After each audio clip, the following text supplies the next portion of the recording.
meu nome é Tônio, tenho 42 anos e vivo em Goiânia, Goiás. A história a seguir aconteceu em 2002. Um fato real que até hoje, 22 anos depois, não consigo compreender ou explicar. Em consideração ao meu amigo e sua família, todos os nomes das pessoas envolvidas, bem como da chácara, foram trocados. Esta é a minha história. Já fazia anos que não via meu amigo Lúcio. E naquela sexta-feira de 2002, eu resolvi lhe fazer uma surpresa e passar uns dias das minhas férias em sua fazenda. Por volta das 2 da tarde, eu dei início à viagem. 2 horas pela estrada principal e 1h30 por uma estrada de chão. A primeira hora de viagem foi normal. Porém, ao iniciar a segunda, as nuvens começaram a juntar e o céu pouco a pouco foi escurecendo de tal maneira que o dia transformou em noite. E o temporal começou. Chuva e vento que quase não dava para ver a rodovia.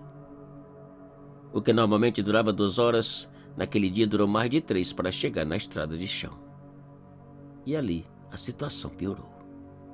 A estradinha estava tão alagada que o carro parecia atolar a qualquer instante. E foi então que lembrei que Dona Dalva, a tia do meu amigo, vivia perto dali em uma pequena chácara chamada Esperança. Minha salvação. Com muita dificuldade e bem devagar, dirigi até a chácara e parei frente à porta da casa. Para meu alívio, havia uma pequena claridade na janela da sala. Eu corri até a porta, bati e esperei. Poucos segundos depois, a porta abriu e a tia apareceu perguntando em que podia servir. Eu disse que era amigo de Lúcio e que estava a caminho da fazenda de seus pais.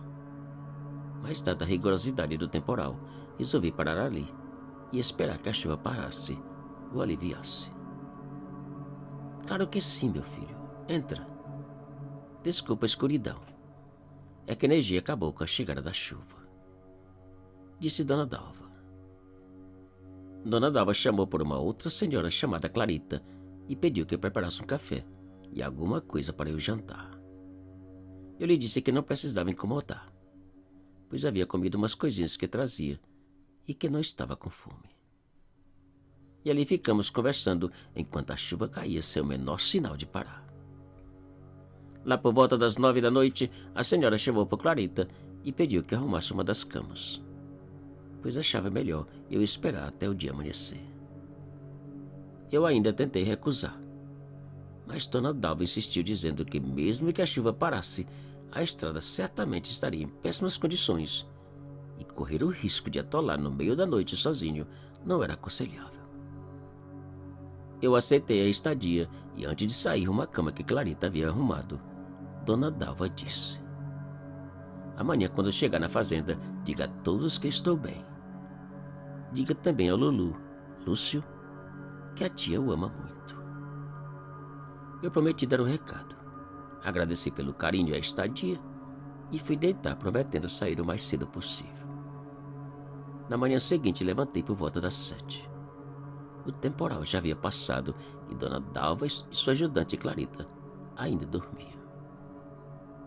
O restante da viagem até a fazenda do meu amigo foi normal e cheguei pouco antes das 9. Depois de algum tempo conversando e tomando café, Lúcio perguntou que hora eu havia saído da cidade para chegar tão cedo.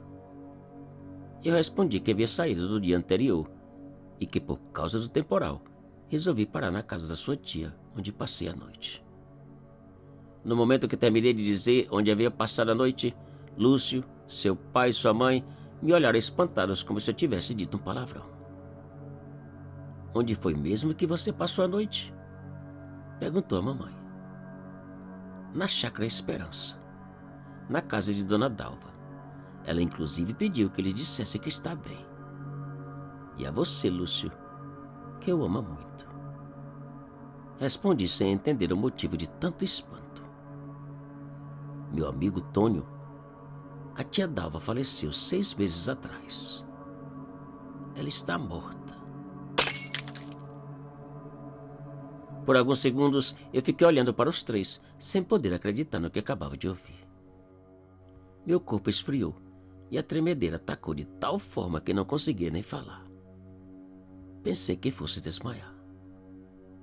Depois de alguns minutos tentando entender a situação, eu disse que aquilo não podia ser verdade.